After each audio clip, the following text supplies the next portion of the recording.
37 page.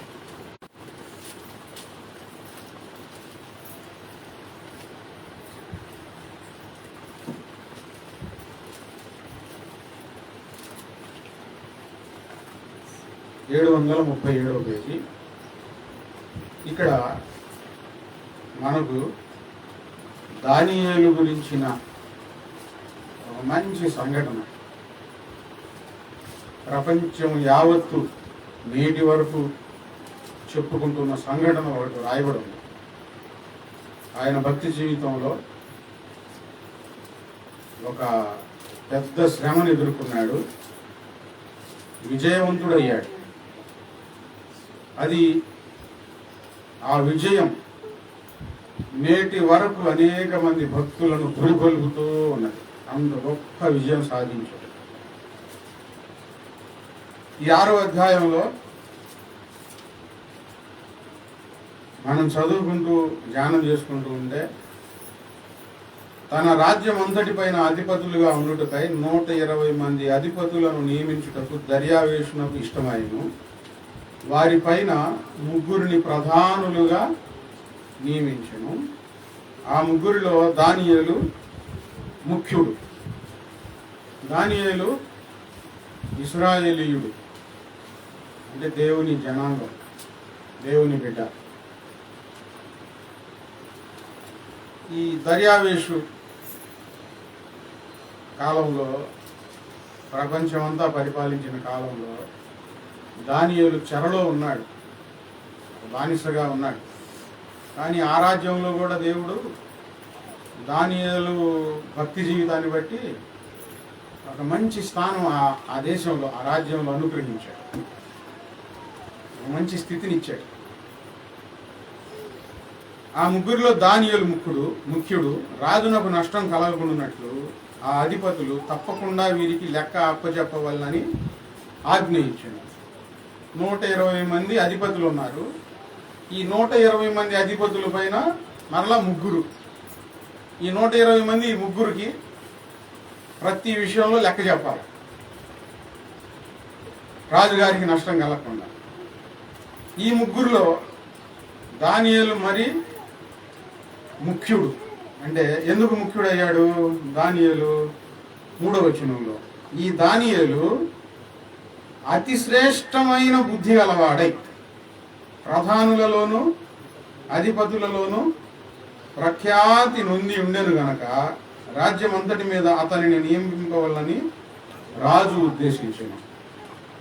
ఎందుకు దానియేలు ముఖ్యుడయ్యాడు? అతి శ్రేష్టమైన బుద్ధి గలవాడు. బుద్ధి గలవాడు అని చెప్పలేదు, మంచి బుద్ధి అని అనలేదు. ఇంకా అంతకు మించి అతి శ్రేష్టమైన బుద్ధి గలవాడు దానియేలు. అందుకు ఆయన మంచి శ్రేష్టమైన, అతి శ్రేష్టమైన బుద్ధిని బట్టి ఈ రాజ్యం అంతటి మీద ఈ దానియేలునే అధిపతిగా నియమిద్దామని ఆయన మనసులో ఆలోచన కలిగిందండి. మనం సంఘంలో కొంతమంది ఉన్నాం. అందరూ మంచి బుద్ధి కలిగి ఉండలేరు. దేవుని వాక్యాలు వింటున్న మనం దేవుని దగ్గర ఎలా కనబడాలనంటే బుద్ధి కలిగిన వారంగా కనబడాలి. చెప్పండి ఎలా? బుద్ధి కలిగిన వారంగా. ఇప్పుడు 120 మంది కూడా అధిపతులే, కానీ వీళ్ళ మీద మరలా 3 అధిపతులు నియమించారు. ఈ 3లో దానియేలుని పెద్దగా ఉంచాడు. ఎందుకంటే వీరందరికంటే మంచి గుణములు కలిగిన వాడు, మంచి గుణాలు కలిగిన వాడు. దేవుడు సంఘంలో కానివ్వండి, సమాజంలో కానివ్వండి, మనకు ఒక ఆధిక్యతను ఇవ్వాలి అని అంటే మన మనస్సు చూస్తాడండి ఆయన, మన బుద్ధి చూస్తాడు. ఇప్పుడు మీ ఇంట్లో మీరు ఎవరికైనా ఏమైనా పెత్తనం ఇవ్వాలన్నా, ఏమైనా పని చెప్పాలన్నా మీ ఇంట్లో వారికి ఎవరికి పడితే వారికి చెప్తారా? మంచిగా ఎవరు పని చేస్తారని ఆలోచిస్తారు. మనమే అలా ఆలోచిస్తే దేవుడు ఎంతగా ఆలోచిస్తాడు మరి? తనైతే మంచిగా నాకు పనిచేస్తాడని ఎంత ఆలోచిస్తారు?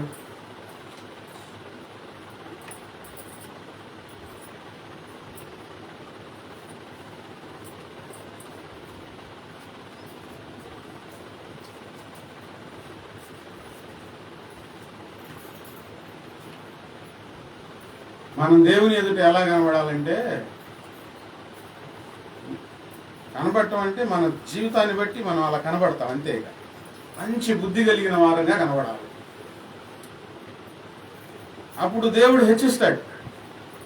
ఎట్లా హెచ్చిస్తాడు? అందరికంటే ఎక్కువగా హెచ్చిస్తాడు. ఇప్పుడు ఒక పని చెప్పాలి అని అంటే ఆ పని జాగ్రత్తగా చేస్తారని ఒక నమ్మకం ఉండాలి కదండి.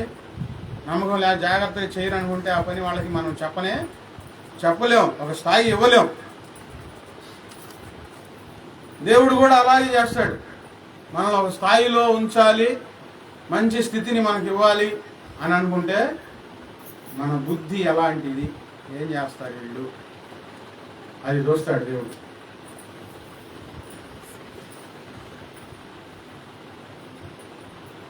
చిన్నప్పుడు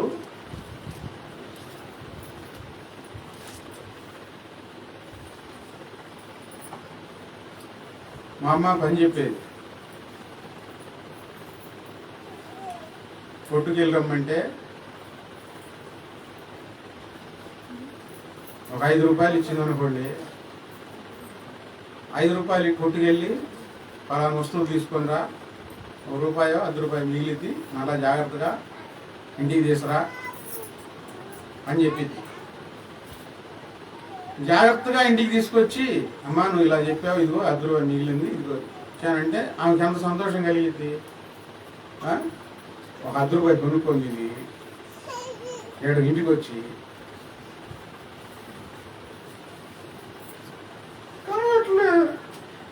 ఏడు పోయింది అనుకుంటా, కొట్టోడు ఇలేదేమో. ఇవన్నీ చెప్తే మనసులో ఏం ఆలోచన వచ్చింది? చెప్పిన పని చెప్పినట్లు చేస్తే అది మంచి బుద్ధి. ఇక సాగులు చెప్పుకొని అరే అలా జరిగింది, అయ్యో ఏందో అయ్యింది, ఎట్లా హెచ్చించబడతారు? దేవుడు మనం హెచ్చించాలంటే ఎలా హెచ్చిస్తాడు? మొన్న గురువారం వాక్యం చెప్పుకుంటా ఒక మంచి సంగతి చెప్పుకున్నాం. నా ఇంట్లో ఉప్మా రవ్వ ఉందనుకోండి, ఆ ఉప్మా రవ్వ వండడానికి తీసి చూస్తాం. ముందు బాగుందా లేదా అని చూస్తాం. కొంతమంది ఎలాగన్నా వండని ముందు వేసేసి వండేస్తారు, చూడరు అన్నమాట. చూసినప్పుడు దాంట్లో పురుగులు కనబడ్డాయి అనుకోండి, అది మనం వండుతామా? కొంతమంది తీసేసి పోసేస్తారు, వండుతారు. తర్వాత ఏంది దీంట్లో పురుగు వచ్చిందా, అయ్యో ఎందుకు వచ్చింది అని కొంతమంది అంటారు. కొంతమంది ఏమో ఎందుకు వచ్చిందో తినో కనకుండా అని అంటారు.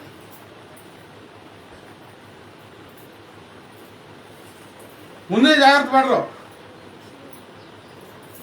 ఈ పురుగులు వచ్చినప్పుడు ఏం చేస్తామంటే వాటిని వేరి పారేయడానికైనా ప్రయత్నం చేస్తాము. వేరి పారేయలేమనుకుంటే ఉప్మా రవ్వ అంతా తీసి పక్కన పడేస్తాం. అవి కోళ్ళు తింటాయి, లేకపోతే పందులు తింటాయి. జాగ్రత్తగా ఆలోచించండి. మనం దేవుని సన్నిధానంలో ఒక రొట్టె వలె, ఒక రవ్వ వలె ఉన్నప్పుడు దేవుడు మనల్ని చూస్తాడు. మనలో చెడ్డ గుణాలు, మంచి బుద్ధి లేకుండా చెడ్డ గుణాలు ఉన్నాయి అనుకోండి, దేవుడు పొరపాటున వాడుకోడు, బాగు చేయడు, స్వస్థపరచుడు, సహాయం చేయడు. ఒక ఉన్నతమైన స్థితికి దేవుడు తీసుకొని రాడు. దానియేలు అతి శ్రేష్టమైన బుద్ధి గలవాడై దేవుని దగ్గరికి వచ్చిన తర్వాత కూడా మంచి బుద్ధి సంపాదించుకోకపోతే ఎట్లా? దేవుని దగ్గరికి రాకముందు మనం అందరం బుద్ధి లేని వాళ్ళమే, దాంట్లో డౌట్ లేదు. ఇంకా నేను మంచివాడిని అనుకోవడానికి లేదు.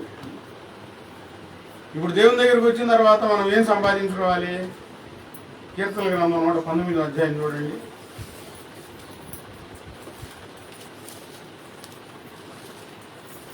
కీర్తన గ్రంథం 119 అధ్యాయము 73వ వచనం. నీ చేతులు నన్ను నిర్మించి నాకు రూపు ఏర్పరచెను. నేను నీ ఆజ్ఞలు నేర్చుకున్నట్లు నాకు బుద్ధి దయచేయము. దావీదు ప్రార్థన చేసుకున్నాడండి. దేవుని ఆజ్ఞలు పాటించాలంటే బుద్ధి కావాలి. అయ్యా, నేను నీ ఆజ్ఞలు నేర్చుకున్నట్లు నాకు బుద్ధి దయచేయి ప్రభు అని ప్రార్థన చేసుకున్నాడు. మనకు బుద్ధి లేదనుకోండి, యేసయ్య దగ్గర అడగాలి. యేసు ప్రభు వారి దగ్గర బుద్ధి, జ్ఞానములు, సర్వసంపదలు ఆయన యొద్ద ఉన్నాయి. అన్నీ ఆయన దగ్గర ఉన్నాయి. ఏది కావాలంటే ఆ దేవుని దగ్గరికి వచ్చి అడగవచ్చు. బుద్ధి, జ్ఞానములు, సర్వసంపదలు యేసు ప్రభు వారి యందు గుప్తమై ఉన్నాయి. ప్రభువా, నాకు మంచి బుద్ధి దయచేయి ప్రభు అని ప్రార్థన చేయాలి. అప్పుడు దేవుడు మనకు బుద్ధిని అనుగ్రహిస్తాడు. ఎప్పుడన్నా ఈ ప్రార్థన చేసుకున్నారా మీరు? ప్రభు నాకు బుద్ధి దయచేయి ప్రభు అని. అది ఉందో లేదో చూసుకుంటేనే అడిగేది. నాకు ఉందిలే అనుకుంటారు. నాకు మంచి బుద్ధి ఉందిలే అనుకుంటారు. గమనించండు, నాలో బుద్ధి లేదు, చాలా పనులు దేవునికి అయిష్టంగా చేస్తున్నాను అని గమనించండు. గమనిస్తే అది లేదని తెలిస్తే ప్రభువా నాకు బుద్ధి లేదయ్యా, నాకు మంచిగా జీవించడానికి బుద్ధి దయచేయి ప్రభువా అని దేవుని దగ్గర ప్రార్థన చేస్తారు. దానియేలు అయితే అతి శ్రేష్టమైన బుద్ధి గలవాడండి. ఇప్పుడు మీ అందరు ఎలాగ మారాలని కోరుకుంటున్నానంటే, అది శ్రేష్టమైన బుద్ధి కలిగిన వారిగా ఉండాలి. తలకాయ నీపి పిల్లలుగా ఉండకూడదు. అతి శ్రేష్టమైన బుద్ధి ఆయనలో ఉండబట్టి ఆ బుద్ధి దానియేలుని రాజ్యం అంతటి మీద హెచ్చించింది. దేవునికి స్తోత్రం. రాజ్యం అంతటి మీద హెచ్చించింది. ఈ వాక్యం వింటా అన్నా కొంచెం మన పనులు ఎలాగున్నాయి? శ్రేష్టమైన బుద్ధి కలిగిన వారి పనులు చాలా చక్కగా పరిమళ వాసనగా ఉంటాయి. బుద్ధి లేని వారి పనులు ఇక మాటలు అనిపించుకున్నట్లుగా ఉంటాయి. బుద్ధి లేని వాడా, బుద్ధి లేని దానా, బుద్ధి లేని వాడా అన్నట్లు మాటలు అనిపించుకున్నట్లుగానే ఉంటాయి. ఈరోజు ఆలోచించండి, అతి శ్రేష్టమైన బుద్ధి దానియేలులో ఉన్నందుకు దానియేలు రాజ్యం అంతటి మీద హెచ్చించబడ్డాడండి. మనం మంచి బుద్ధి కలిగి ఉంటే దేవుడు మూలన ఉంచడు, ఖచ్చితంగా మనల్ని హెచ్చిస్తాడు. అందుకు ఆ ప్రధానులు, అధిపతులు 4వ వచనంలో, అందుకు ఆ ప్రధానులు, అధిపతులు రాజ్యపాలన విషయంలో దానియేలు మీద ఏదైనా ఒక నింద మోపవలని ఉండి తగిన హేతు కనిపెట్టుచుండిరి. ఇప్పుడు దానియేలుని రాజు హెచ్చించాడు దేవుని దయ వలన. దేవుడు కూడా దానియేలుని హెచ్చించాడు. ఈ మిగతా వాళ్ళు ఉన్నారే 120 మంది అధిపతులు, వీళ్ళ కడుపులో మండుతుంది దానియేలు హెచ్చించినందుకు. ఎవరైనా హెచ్చించబడతా ఉంటే దేవుని చేత వాళ్ళని మనం కూడా ఒప్పుకోవాలి, ఘనపరచాలి, కుళ్ళుకోకూడదు. ఈ 120 మంది అధిపతుల్లో కూడా కుళ్ళు వచ్చింది. ఎందుకు కుళ్ళు వ్యసనం వచ్చిందంటే, దానియేలునే రాజు పొగుడుకుంటున్నాడు, రాజు దానియేలుని హెచ్చించాడు, ఏదో ఒక నింద చూపించాలి తనలో అని అందరూ సమయం కనిపెడతా ఉన్నారంట. ఒక హేతు కనిపెట్టుకొని ఉండాలి, ఏదైనా తనలో తప్పు చూపించి ఆ స్థానం నుంచి ఇతన్ని దించివేయాలి అని. మనం చక్కగా బుద్ధి కలిగి ప్రవర్తిస్తూ హెచ్చించబడుతూ ఉన్నప్పుడు సాతాను ఊరుకోలేడు, ఆ స్థితి నుంచి పడద్రోయాలని కనిపెట్టుకొని ఉంటాడండి. దానియేలు ఏ తప్పు చేయలేదు, అందరినీ ప్రేమిస్తున్నాడు, సుబుద్ధి కలిగి జీవిస్తూ ఉన్నాడు. కానీ దానియేలుకు శత్రువులు తయారయ్యారు. దానియేలుకు శత్రువులు తయారయ్యారు. ఎందుకంటే అతని మంచితనాన్ని బట్టి శత్రువులు తయారయ్యారు, దానియేలు తప్పును బట్టి కాదు. నిజంగా రాజు అతను పొగుడుతుంటే మేము అధిపతులం కాదా, మేము మంచి పనులు చేయలేమా, మాకు తెలివి లేదా, మాకు జ్ఞానం లేదా, వీళ్ళల్లో వీళ్ళ కుళ్ళు అనమాట. వాళ్ళు కనిపెట్టుకొని ఉన్నారు. కానీ దానియేలు నమ్మకస్తుడై ఏ నేరమైనను ఏ తప్పైనను చేయువాడు కాడు గనుక దానియేలులో తప్పైనను లోపమైనను కనుగొనలేకపోయింది. దానియేలు నమ్మకస్తుడై ఏ తప్పైనా ఏ నేరమైనా చేయలేదండి. ఎంత జీవితం జీవించినా ఈ పేరు లేకపోతే, ఏ పేరు? నమ్మకస్తుడు, బుద్ధిమంతుడు, నేరము ఏ తప్పు చేయనివాడు, మచ్చ లేకుండా జీవించాడండి. దేవుని పిల్లలంగా అలాగ జీవించాలి. పట్టుకోలేకపోయారు. ఎక్కడ దానియేలు ఎక్కడ దొరకలేదు వాళ్ళకి. ఇప్పుడు ఏం చేయాలో వర్జన పడతా ఉన్నారు. అందుకు ఆ మనుషులు అతని దేవుని పద్ధతి విషయం అందే గాని మరి ఏ విషయం ముందు అతనిలో లోపము కనుగొనలేము. ఈయన ఏ తప్పు చేయడు, దేవుని పద్ధతి విషయంలో తను దొరుకుతాడు అని ఆలోచించుకొని, కాబట్టి ఆ ప్రధానులు అధిపతులు రాజు వద్దకు సందడిగా కూడి వచ్చి ఇట్లనిరి: రాజుకు దర్యావేషు చిరంజీవి ఉందుగాక. రాజ్యపు ప్రధానులు, సేనాధిపతులు, అధిపతులు, మంత్రులు, సంస్థానాధిపతులు అందరూ కూడి రాజు ఖండితమైన చట్టము స్థిరపరిచి దానిని శాసనముగా చాటింపు చేయనట్లు యోచన చేసి, ఇప్పుడు వీళ్ళు పన్నాగం పన్నారు. ఎలాగైనా దానియేలుని గద్దె దించాలి, దానియేలు నేరం మోపాలి అని వీళ్ళందరూ మాట్లాడుకున్నారు. దానియేలేం ఒక్కడే, వీళ్ళందరూ చాలామంది. దానియేలు ఒక్కడే. ఈ మాటలన్నీ బాగా గుర్తుపెట్టుకోండి వాక్యం చెప్పేటప్పుడు. ఇప్పుడు అన్ని వివరంగా చెప్తా వెళ్తే సాయంత్రం అయితే లేదు, 2 రోజులు పెట్టి వాక్యం. దానియేలు ఒక్కడే. దానియేలు శత్రువులు ఎంతమంది? చాలామంది. మనం మంచిగా జీవిస్తూ ఉన్నప్పుడు మనకు జనబలం అవసరం లేదండి. జనబలం అవసరం లేదు. ఒక్కడ ఉంటే చాలు. దేవుడే మనకు సహాయకునిగా ఉంటే చాలు. మంచిగా జీవిస్తున్నప్పుడు ఆ ధైర్యం మనకు వచ్చింది. వీళ్ళందరూ ఈ రాజు దగ్గరికి కూడి వచ్చి, రాజు చిరంజీవి అవును కాక, అయ్యా మీరు ఒక ఆజ్ఞ జారీ చేయాలి. అదేంటంటే 30 దినాల వరకు నీ యొద్ద తప్ప మరి ఏ దేవుని యొద్దైనను మానవుని యొద్దైనను ఎవడు ఏ మనవి చేయకూడదు. ఎవడైనా నువ్వు చేసిన ఎడల వాడు సింహముల గుహలో పడద్రోయబడును రాజా. ఈ ప్రకారముగా రాజు శాసనం ఒకటి పుట్టించి మాదీయుల యొక్కయు పారసీకుల యొక్కయు పద్ధతులు అనుసరించి స్థిరముగు శాసనముగా ఉండినట్లు దాని మీద సంతకం చేయమని మనవి చేశారు. కాగా రాజుకు దర్యావేషు శాసనం రాయించి సంతకం చేశారు. అయ్యా 30 రోజులు నీ దగ్గరే విచారించాలి, ఇంకా ఏ దేవుని దగ్గర కూడా విచారించకూడదు, ఏ మనుషుని దగ్గర కూడా విచారించకూడదు, దేవుని దగ్గర కూడా విచారించకూడదు. వీళ్ళందరూ ఈ కుట్ర ఎందుకు పొందుతున్నారు? దేనికోసం పన్నారు? దానియేలుని ఏ విధంగానైనా సరే గద్దె దించాలి, నింద మోపాలి, రాజుకు శత్రువుగా మార్చాలి అని ఈ పన్నాగం పని.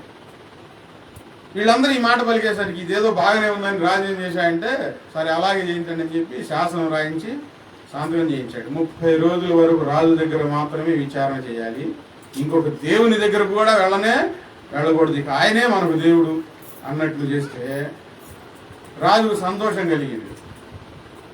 దానియేలు ఏం చేసేవాడంటే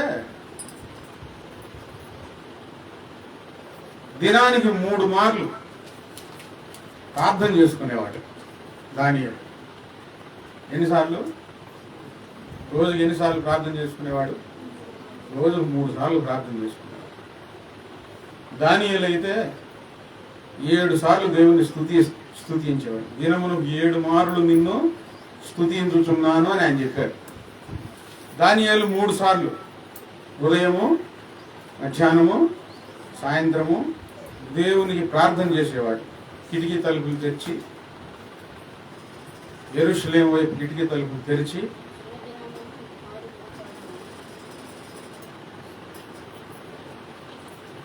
పదవచనంలో, ఇట్టి శాసనం సంతకం చేయబడినని దానియేలు తెలుసుకొనినను అతడు తన ఇంటికి వెళ్ళి యథాప్రకారముగా అనుదినము ముమ్మారు మోకాళ్ళుని తన ఇంటి పైగది కిటికీలు యెరూషలేము తట్టునకు తెరవబడి ఉండగా తన దేవునికి ప్రార్థన చేయించుచు ఆయనను స్తుతించుచూ వచ్చాడు.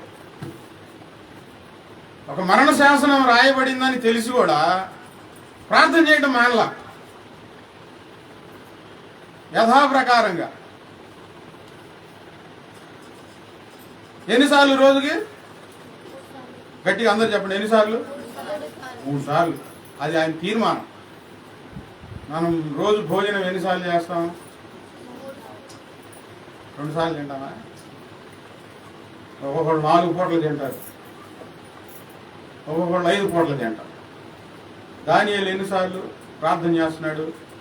3 సార్లు. మళ్ళా చెప్పండి, ఎన్నిసార్లు? మీరు ఎన్నిసార్లు ప్రార్థన చేసుకుంటున్నారు? అసలు ప్రార్థన అనేది ఉంటుందా? బాగా అదేంటంటే ఒక ప్రత్యేకమైన సమయం దేవునికి ఆయన కేటాయించుకున్నాడు. ఆ సమయానికి దేవుని దగ్గరికి వెళ్లకుండా ఉండలేడు. అది మరణ శాసనమైనా సరే, అది మరణ శాసనమైనా సరే, ఆ సమయానికి దేవుని దగ్గర కనబడవలసిందే, దేవుణ్ణి ప్రార్థన చేయాల్సిందే, దేవునికి మనసారా స్తోత్రం చెల్లించాల్సిందే. వేకువనే ప్రార్థన చేసుకోండి, మధ్యాహ్నం ఖాళీగా ఉంటే ప్రార్థన చేసుకోండి, సాయంత్రం మరలా మనసారా భోజనం చేయకముందు ప్రార్థన చేసుకొని భోజనం చేయండి. అప్పుడు మీ ఆత్మీయ జీవితం ఎంత తృప్తిగా ఉంటుందో మీరు గమనించండి. దావీదు ఎన్నిసార్లు స్తుతించాడు దేవుణ్ణి? దావీదు 7 సార్లు. ఆ ముస్లిమ్స్లో రోజుకు 5 పూట్ల నమాజ్ చేయాలి అని ఒక నిబంధన. 5 సార్లు. ఎన్ని పాపాలను చేయండి బాబు, 5 సార్లు ప్రార్థన చేసుకోండి, పరలోకం వెళ్తారని చెప్తారు. పాపాలు చేసిన వాడు పరలోకం అసలు వెళ్ళదు, నరకానికి వెళ్తారు. మనకు ఒక సమయం దేవునికి మనం కేటాయించాలి. ఆ సమయానికి మనం దేవుని దగ్గరికి వెళ్ళి కనబడి మాట్లాడుకొని ప్రభువుని స్తుతించి రావాలి. అప్పుడు మనం తృప్తిగా ఉండగలుగుతాం. మనల్ని బ్రతికిస్తుంది, మనల్ని పోషిస్తున్నది, మన ప్రార్థన ఆలకిస్తున్నది దేవుడే కదా. ఆ దేవుని దగ్గరికి వెళ్ళి కనబడి మాట్లాడుకోవడం ఎంత చక్కగా, ఎంత బాగుంటుంది, ముచ్చటగా, ఎంత సంతోషంగా ఉంటుంది. అలవాటు చేసుకోవాలి. మనం ఏ అలవాట్లైనా చేసుకుంటాంలే కానీ దేవుని దగ్గరికి వెళ్ళి ప్రార్థన చేసుకునే అలవాటు మాత్రం కష్టంగా ఉంటుంది, చాలా కష్టంగా. కొన్ని మనకు పనికిరాని పనులు చాలా ఆశతో చేస్తూ ఉంటాం, కానీ మనకు ఉపయోగకరమైనది, మన ఆయుష్ను పెంచి ఆరోగ్యాన్ని ఇచ్చేది దేవుని సహవాసం. దాన్ని మాత్రం కష్టంగా చేస్తాం, ఇష్టంగా చేయలేం. కానీ ప్రార్థన, దేవుని సముఖానికి వెళ్ళడం, స్తుతించడం ఇష్టంగా చేయాలి, కష్టంగా కాదు. చెప్పండి, ఎలా చేయాలి? ఇష్టంగా. ఎంత కష్టమైనా సరే. ఎంత కష్టం వచ్చింది ఇప్పుడు? ఎంత కష్టం వచ్చింది చెప్పండి? మరణ శాసనం వచ్చింది. ప్రార్థన చేస్తే సింహాల గొల్లో పడేస్తారు. ఇంకొక దేవుని దగ్గర ఆరాధన చేస్తే సింహాల గొల్లో రాజు పడవేసేస్తారు. మరణ శాసనం వచ్చిన ప్రార్థన మానుకోల. ఇక్కడ క్రమారాధనలు నేను ప్రార్థన ప్రారంభించినప్పటి నుంచి, సేవ ప్రారంభించినప్పటి నుంచి బుధవారం, శనివారం, ఆదివారం, ఈ 2 సంవత్సరాల నుంచి రోజు సాయంత్రం పూట ప్రార్థన జరుగుతుంది. రోజు. మీరు మానుకున్నారేమో కానీ మేము మాత్రం ప్రార్థన మానలేదండి. పరిచర్య జరిగిస్తానే ఉన్నాం. ఒకరోజు ఈ మెట్లు పోయినప్పుడు, కంకర పోయినప్పుడు వర్షం కురిస్తే ఎక్కడికొచ్చి చూస్తే మొత్తం గిలకల్లో నీళ్ళు వచ్చి ఉండే. అప్పుడు ఏం చేయాలి? ఆ వర్షం వచ్చిందిలే ప్రభు, అర్థం చేసుకుంటాడు దేవుడు. ఇంటికి వెళ్ళిపోతే మీరు ఏమన్నారు, ఎవరు ఏమన్నా అనుకుంటారు, ఆ వర్షం వచ్చింది అందుకని ప్రార్థన ఆపాలి అని అనుకుంటారు. అప్పుడు ఆ వర్షంలో కుర్చీలు వేసుకొని కుర్చీలు ఆ నీళ్ళలోని కూర్చొని మేము ప్రార్థన చేస్తాం. ప్రార్థన ఆగలేదు, ప్రార్థన వల్ల. ఇక ఈ ప్రార్థనకు వచ్చే విషయాల్లో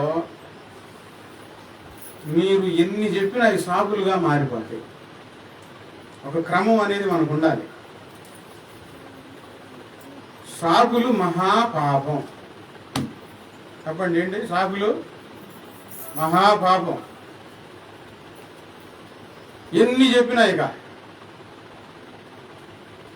వాక్యంలో రాయబడి ఉంది, ప్రకటన గ్రంథంలో, మొదట నా మీద ఉన్న ఆసక్తి నీకు ఇప్పుడు లేదు అని ప్రభు అంటారు. మొదటేమో చాలా ఆసక్తిలో చలి అనేది తెలియదు, వర్షం అనేది తెలియదు, ఎండ అనేది తెలియదు.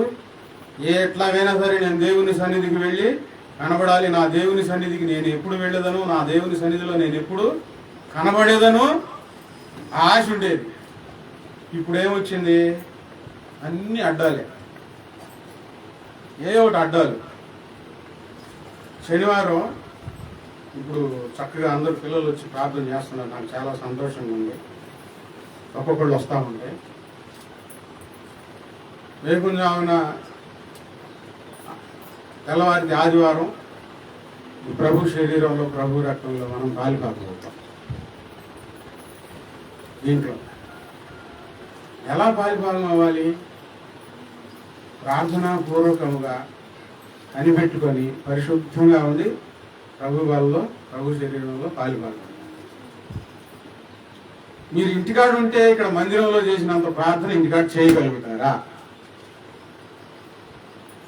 చేయగలుగుతారా?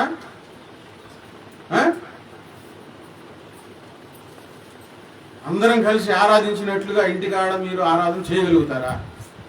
పాటలు ఇక్కడ పాటలు పాడుకోగలుగుతాం. ఒకళ్ళు పాడతారు, ఇంకొకళ్ళు పాడతారు. సమయం గడిచిపోతా ఉంది. ఇంటికాడ ఒక పాట పాడంగానే సాగిపోయింది. నేను ఇంటికాడ ఆరాధించుకుంటానులే, నా పరిస్థితులన్నీ దేవునికి తెలుసు, మరి ఇంటికాడ ఆరాధన చేసుకుంటానులే అనుకుంటే దేవుడు ఏమండవు. ఒకరోజు అవన్నీ నీ దగ్గర తీసుకొచ్చి సాగులు తప్పులుగా చూపిస్తే దేవుని దగ్గర నోరు తెరవగలుగుతావా? నోరు తెరిచి మాట్లాడగలుగుతావా?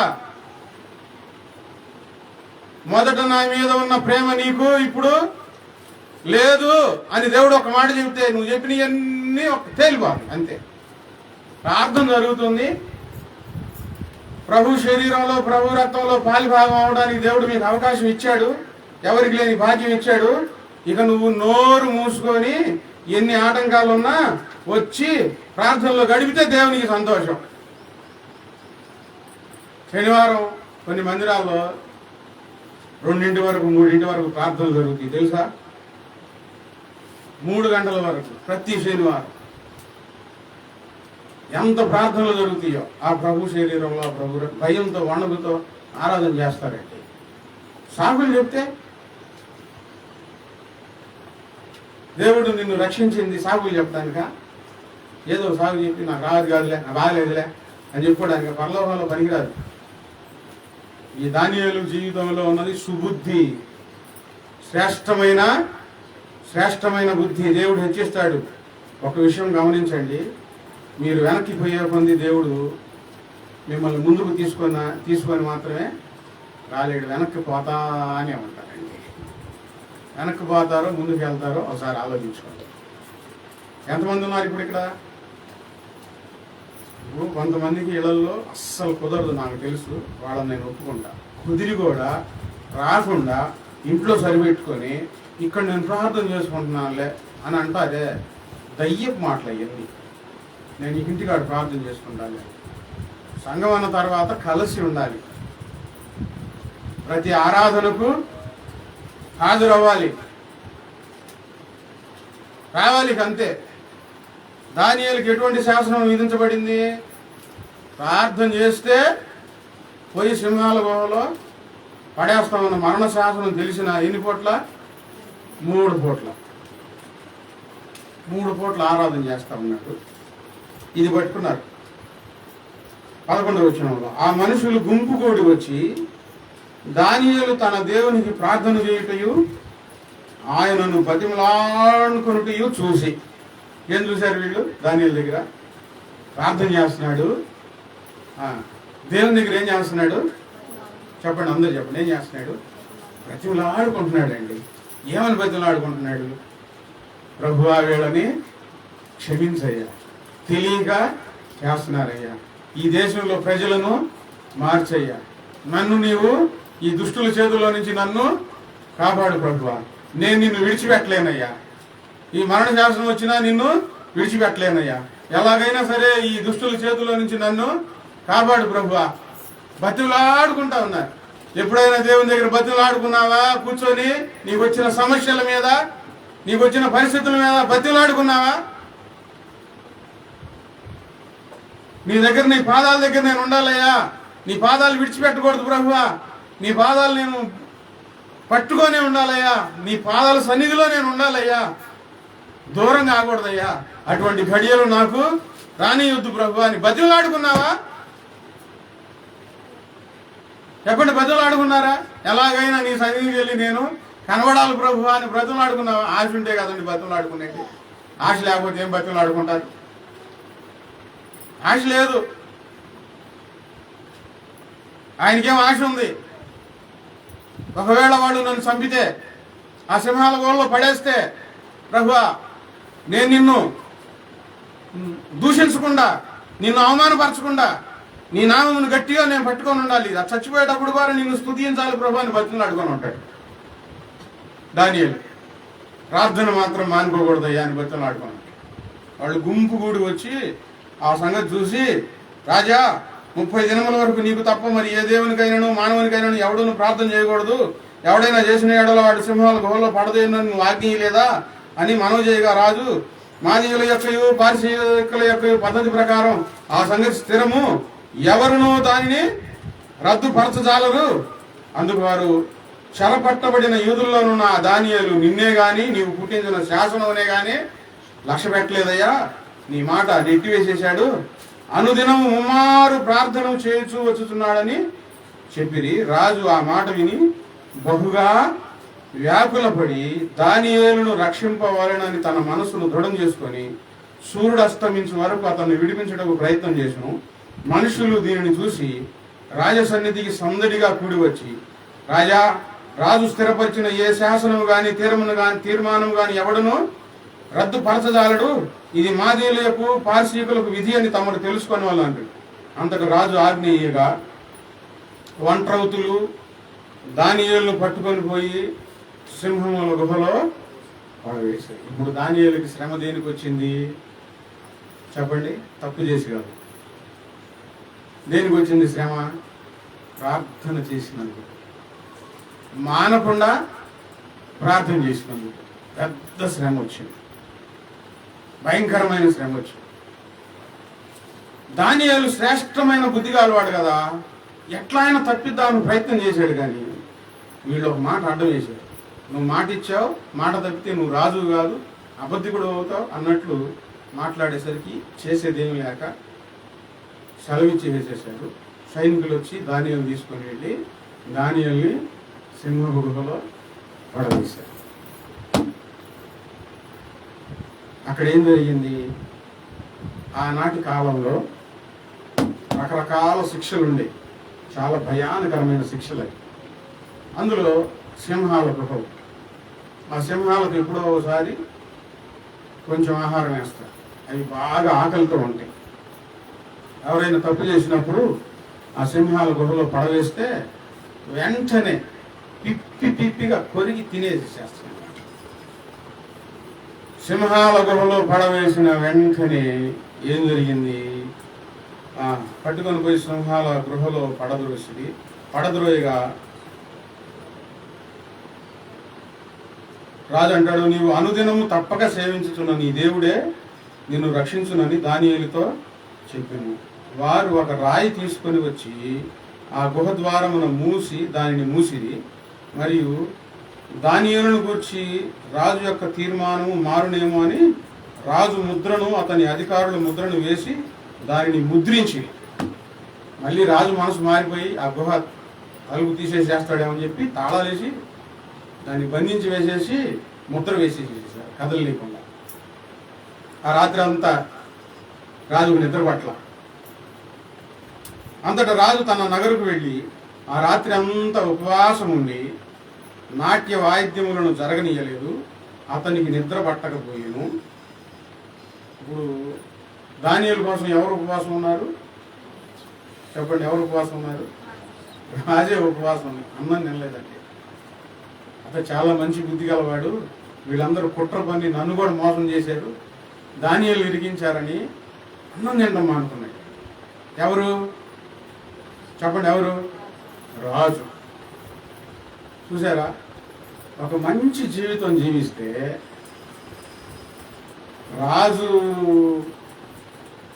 రాజుల మనసులో కూడా దేవుడు దయ పుట్టిస్తాడండి. మనం మంచి జీవితం జీవిస్తే రాజుల మనసులో దయ, వాళ్ళని అన్నం తినేకుండా చేస్తాడు. ఆ రాత్రి అంతా ఉపవాసం నిద్ర పట్ల ఎప్పుడు తెల్లారిద్దా చూసుకుంటా కూర్చున్నా. తెల్లవారింది. తెల్లవారే ఇక గుహ ద్వారం దగ్గరికి వచ్చి 20వ వచనంలో అతడు గుహ ద్వారం దగ్గరకు రాగానే దుఃఖ స్వరముతో ఎలా ఉన్నాడు రాజు? ఏడుపు. రాజు ఏడవటం ఏంటి? ఎవరి కోసం ఏడుస్తున్నాడు? దానియేలు కోసం. ఎందుకు? అతను చాలా మంచివాడు, మంచి బుద్ధి కలిగిన వాడు, ఏ తప్పు చేయనివాడు.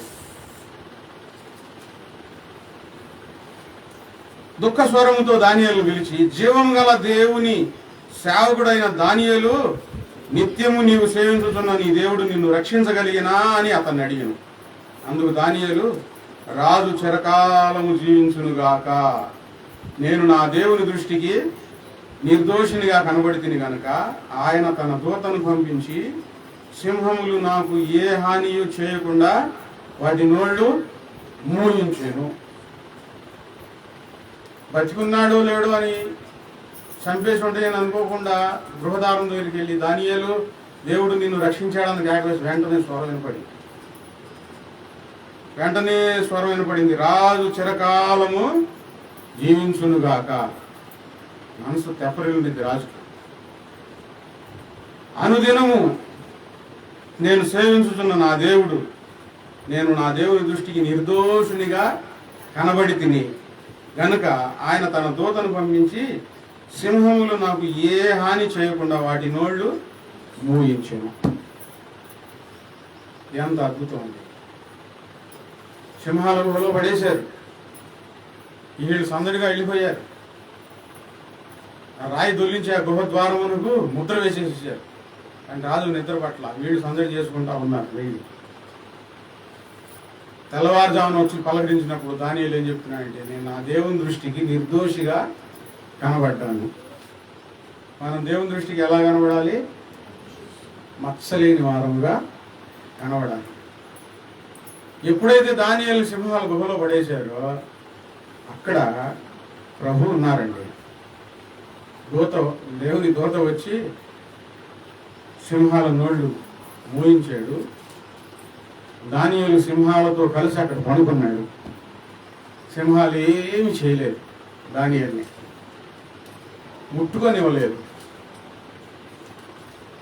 సింహాల గుహలో పడేసేటప్పుడు దానియేలు చాలా భయపడ్డాడు కదా. ఎవరికైనా భయమే కదా మనుషులుగా. అమ్మో ఇక అయిపోయింది, నా పని అయిపోయింది, కళ్ళు మూసుకొని. గుహలో పడి కళ్ళు తెరిచిన వెంటనే ఎవరున్నారు అక్కడ? దేవుని దూత వచ్చి ఉన్నారు. సింహాలు నోరు మూసుకోనండి, ఏం మాట్లాడలేదు, సైలెంట్గా ఉన్నాయి. ఎంత ఆశ్చర్యం, ఎంత అద్భుతం! రాజు వెంటనే దానియేలును బయటికి పిలిపించి, ఎవరైతే ఈ ఆజ్ఞ పుట్టించి దానియేలు ఇరికించారో వాళ్ళందరినీ, ఎంతమంది 120 మంది అధిపతులు, వాళ్ళని గుహలో పడేయండి. వాళ్ళని గృహలో వేసి వేయక ముందే ఎముకలు కూడా మిగలలేదంట. ఎముకలు కూడా పిప్పిగా నమిలి తినేసేసినాయి అంట, ముక్కలు కూడా మిగలలేదు. వాక్యంలో రాత్రి ఒక సందర్భాన్ని మేము ధ్యానం చేసుకున్నాం. కీర్తన గ్రంథంలో 54వ అధ్యాయం 5వ వచనంలో 54:5, నా శత్రువులు చేయు కీడును ఆయన వారి మీదకు రప్పించును. నా శత్రువులు చేయు కీడు ఆయన వారి మీదకు రప్పించును. ఇప్పుడు ఈ 120 మంది అధిపతులు దానియేలు మీద కీడు తలబెట్టారు. ఆ కీడంతా ఎవరి మీద రప్పించాడు దేవుడు? మళ్ళా వీళ్ళ మీదకి రప్పించారు. సింహాల గుహలో పడేయాలని వీళ్ళు శాసనం పుట్టించారు. ఇప్పుడు సింహాల గుహలో దానియేలు పడవేశారు. దానియేలును దేవుడు కాపాడాడు. వీళ్ళే ఈ శాసనం పుట్టించింది వీళ్ళే కనుక వీళ్ళనే సింహాల గుహలో వేసేసేసారు. ఇప్పుడు వీళ్ళందరూ సింహాల పాలైపోయారు. సింహాలు వీళ్ళని చంపేసేసేసి దానియేలును దేవుడు తప్పించాడు. దానియేలు దేవుడు సహాయం చేశాడు, కాపాడాడు. రాజు చాలా సంతోషించి 26వ వచనంలో చూడండి, నా సముఖమును నియమించింది ఏమనగా నా రాజ్యంలోని సకల ప్రభుత్వముల యందుండు నివాసులు దానియేలు యొక్క దేవునికి భయపడచ్చు ఆయన సముఖమును వణుకుచుండవలెను. ఆయనే జీవం కలిగిన దేవుడు, ఆయనే యుగ యుగములుండు వాడు.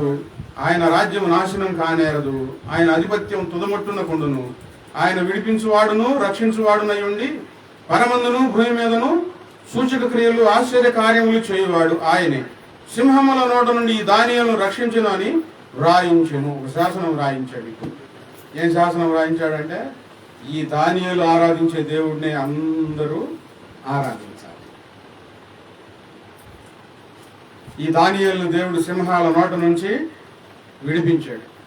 నీవు దేవుణ్ణి గట్టిగా ఆరాధించావు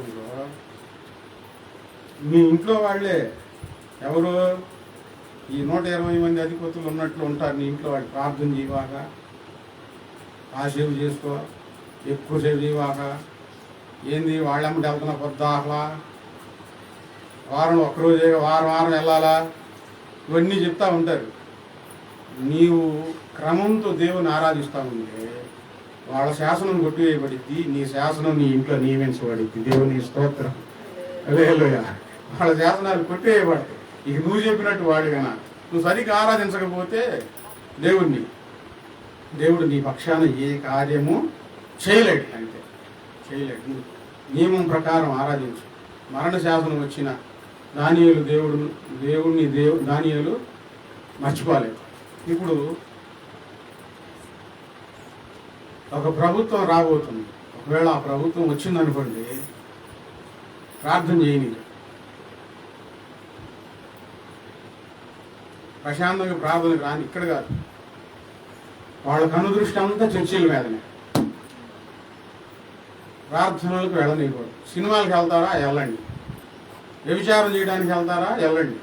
దొంగతనం చేసుకోండి, అబద్ధాలు చెప్పండి, మోసాలు చేయండి, మేమేం పట్టించుకోం. చర్చిలకు వెళ్తే మాత్రం ఊరుకోమని ప్రభుత్వం ఒకవేళ వస్తే ప్రార్థనకు మాత్రం రానివ్వరు. అప్పుడు మీరేం చేస్తారు? చాలా మెలికలు పెట్టుకుంటా వస్తున్నారు వాళ్ళు. కులంలో సర్టిఫికేటు క్రైస్తవులను ఉండాలి. నా ఇష్టపూర్వకంగా నేను దేవుని నమ్ముకున్నాను, దేవునికి ఆరాధన చేస్తానని ఆ సర్టిఫికేట్లో ఉండాలి. బాప్తిసం తీసుకున్న సర్టిఫికేట్ ఉండాలి. ఇప్పటి నుంచి కాదు, ఎన్నో సంవత్సరాల నుంచి ఈ తతంగాలు జరుగుతూ వస్తున్నాయి. వాళ్ళ వల్ల కాలేదు. ఇప్పుడు మరలా ప్రయత్నాలు చేస్తున్నారు. మన కులం మార్చుకోవాలి సర్టిఫికేట్లో. ఇప్పుడు కులం మార్చుకున్నా మార్చుకోకపోయినా సర్టిఫికేట్ అదే ఉంటే ఇప్పుడు పట్టించుకోవట్లేదు. కానీ ఒక పట్టింపు వస్తుంది. అది మార్చకపోతే నువ్వు ప్రార్థనకు వెళ్ళడానికి వీల్లేదు. వాళ్ళు ప్రార్థనకి వెళ్తానంటే జైల్లో వేస్తానంట. ఇప్పుడు ఆ వాక్యం విన్నారు కదా వాక్యం, జైల్లో వేస్తామంటారు. ఇప్పుడు మన దాకా వచ్చింది. అప్పుడు ఏం చేస్తారు మీరు? ఇప్పుడు దానియేలు కథ చదువుతూ ఉంటే, అవును దానియేలు ప్రార్థన చేసుకున్నాడు, దానియేలు దేవుడు బతికించాడు, ఎంత అద్భుతం అని. ఇప్పుడు మన దాకా వచ్చింది. నువ్వేం చేస్తావు? ఇక్కడ ఉంది ఈ విషయం. చర్చిలు ఉత్తరప్రదేశ్లో మధ్యప్రదేశ్లో చర్చిలు పడగొట్టేసేస్తున్నారు బుల్డోజర్లు పెట్టి.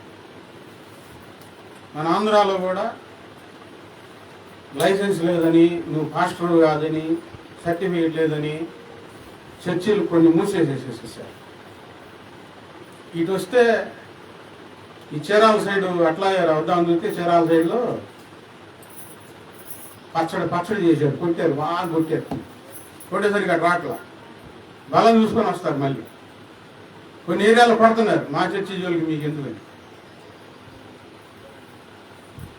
ప్రార్థన చేయనీయకుండా ఉండటం సాతాను లక్ష్యం.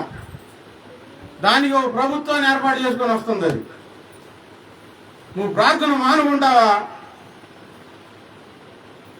ప్రాణం పోతే పోని, ఈ దేవుల్లో నా జీవితం పోవాలని దేవుని బతిమలాడుకుంటూ, అయ్యా నన్ను తప్పించయ్యా, దానిలో ప్రార్థన చేసుకున్నట్లు, ప్రతిలాడుకున్నట్లు, నీ సన్నిధానం నాకు కావాలని దేవుని వేడుకుంటావా?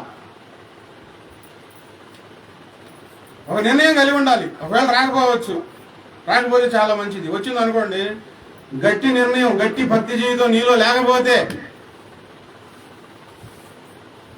నా దేవుని సన్నిధి నాకు కావాలి, నా దేవుడు ఉంటే చాలు, ఇంకేమొద్దనే నిర్ణయం నీలో లేకపోతే వెనక్కి వెళ్ళిపోతావు. చాలామంది అట్లా వెళ్ళిపోయారు. వాళ్ళ మాటలు విని అబద్ధాలు చెప్పు, వామ్మో అక్కడికి చర్చికి వెళ్ళి కొడతారంటే లేనిపోయింది, ఎందుకు మనసులో ప్రార్థన చేసుకున్నాం, ఇంట్లోకి వెళ్ళి మనం వెళ్ళపోయాము, మా ఇంట్లో చేసుకుంటే దేవుడు మనసులో ఉంటే చాలు అనుకొని ఆగిపోయేవాళ్ళు ఉన్నారు, ఆగిపోయిన వాళ్ళు ఉన్నారు. ఆరాధన ఆగకూడదు, ప్రార్థన ఆగకూడదు. నీ జీవితంలో ఎన్ని ఆటంకాలు వచ్చినా, మరణ శాసనాలు వచ్చినా, ఇప్పుడు ఇంట్లో వాళ్ళు ఏమంటారు,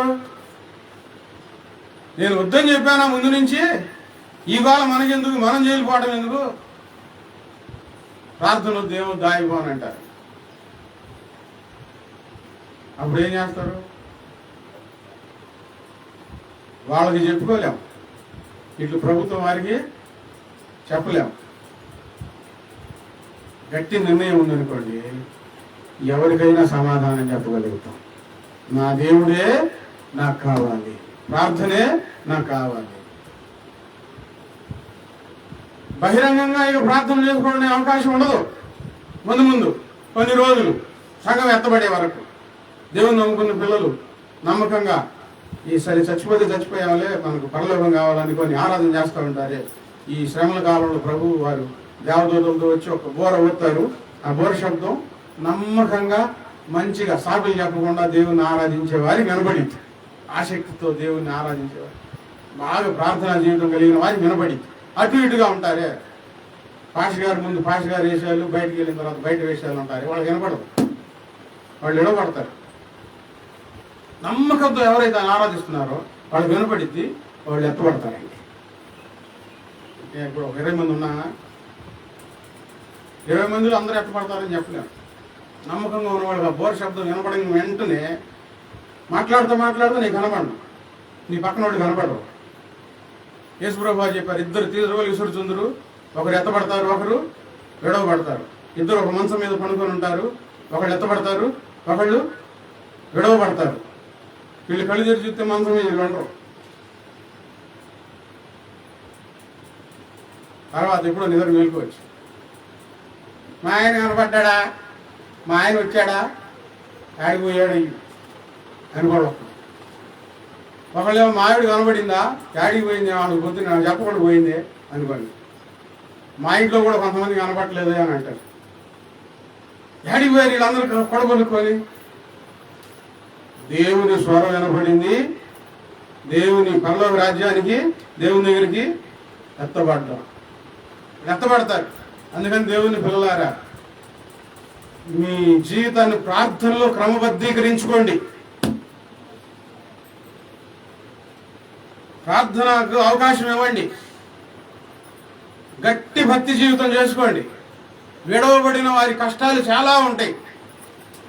మహాశ్రమల కాలం అది భూమి మీద. యేసుప్రభువు వారు చెప్పారు, విడవబడిన వారి మహాశ్రమల కాలం.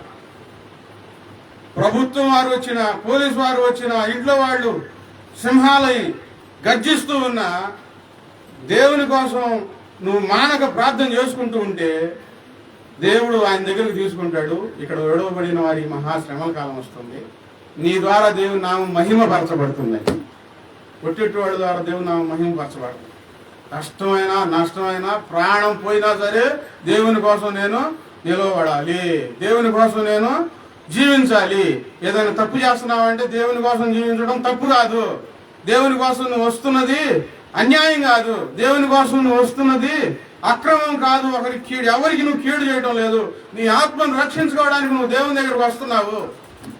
నువ్వు సరిగ్గా సరైన విధానంలో లేకపోతే పోతావు, విడవబడతావు.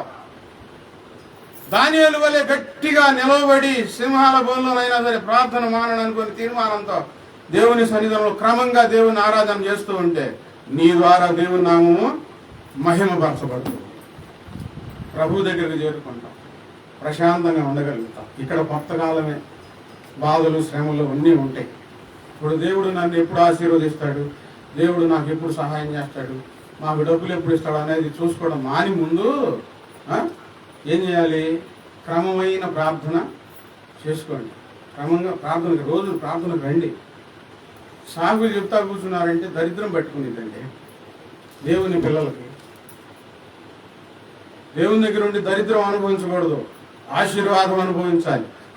ఇప్పుడు ఈ 120 మంది పోయారు, దానియేలును తీసేద్దాం అనుకున్నారు, వీళ్ళు పోయారు. ఇప్పుడు ఉన్నదంతా ఎవరిదైంది? దానియేలును దేవుడు ఇంకా హెచ్చించాడు. ఇప్పుడు ఈ భూమి మీద రాజ్యంలో ఉన్న వారందరూ ఎవరి మాట వినాలి? దానియేలు మాట. ఎంత ఆశీర్వాదం వచ్చింది! దేవుని మాట వింటే ఆశీర్వాదమే. అపశకునాలు లేవు, కీడులు లేవు.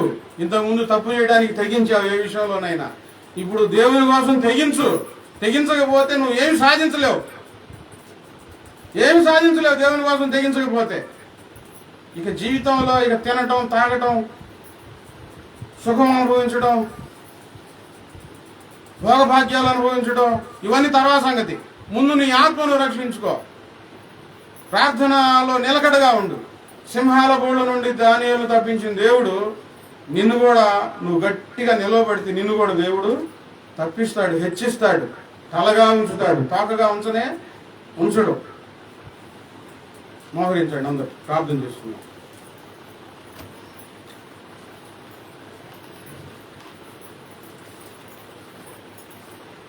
మన ఎదుట, మన ఈ సంసార జీవితంలో చాలా అవసరతలు, చాలా అక్కర్లు, చాలా పరిస్థితులు ఎదురుగా ఉన్నాయి. వాటిని అన్నింటిని చూసుకుంటూ కూర్చుంటే నీ ఆత్మను కోల్పోతావు, నిత్య నరకానికి వెళ్ళిపోతావు, విడవబడతావు. ముందు నీలో ఒక ఆశ ఉండాలి. ఏమాశ? దానియేలు చేసినట్లు నేను కూడా అన్ని పరిస్థితుల్లో ప్రార్థన చేయాలి, దేవుని సన్నిధానంలో ఉండాలి. అది లేకపోతే, ఆశ లేకపోతే నువ్వు దేవుని సన్నిధికి రాలేవు. ఏదో ఒకటి చెప్పుకుంటా కూర్చుంటావు, ప్రార్థన పోగొట్టుకుంటావు, వాక్యాలు పోగొట్టుకుంటావు, సమయం పోగొట్టుకుంటావు, చివరికి నీ ఆత్మనే పోగొట్టుకుంటావు. సమయం సమీపించి ఉన్నది. భయంకరమైన పరిస్థితులు భూమి మీదకి ఉప్పెనలా ముంచుకొని వస్తూ ఉన్నాయి, వరదల్లాగా వచ్చేస్తున్నాయి. ఒక్కసారి వచ్చి పడినప్పుడు అప్పుడు విలవిల్లాడిన ఉపయోగం లేదు. మీకున్న సమయాన్ని దేవుని కోసం, ప్రార్థన కోసం ఉపయోగించుకోండి. ఎక్కువ ప్రార్థన చేయడం కోసం, వాక్యం చదవటం కోసం. పని చేసుకుంటూనే, ఇదిగో నేను పని చేసుకుంటున్నాను, కానీ ప్రార్థన కూడా చేసుకుంటున్నాను, సేవ కూడా నడిపిస్తూ ఉన్నాను. మీరు పని చేసుకుంటేనే ఖాళీ సమయాన్ని ప్రార్థనలో ఉపయోగించుకోండి. ఎంత సమయం పోగొట్టుకుంటున్నారో ఒకసారి గమనించండి. ఒక క్రమశిక్షణ మీ జీవితంలో ఉందా? అసలు మంచి క్రమశిక్షణ ఉందా ప్రతి జీవితంలో?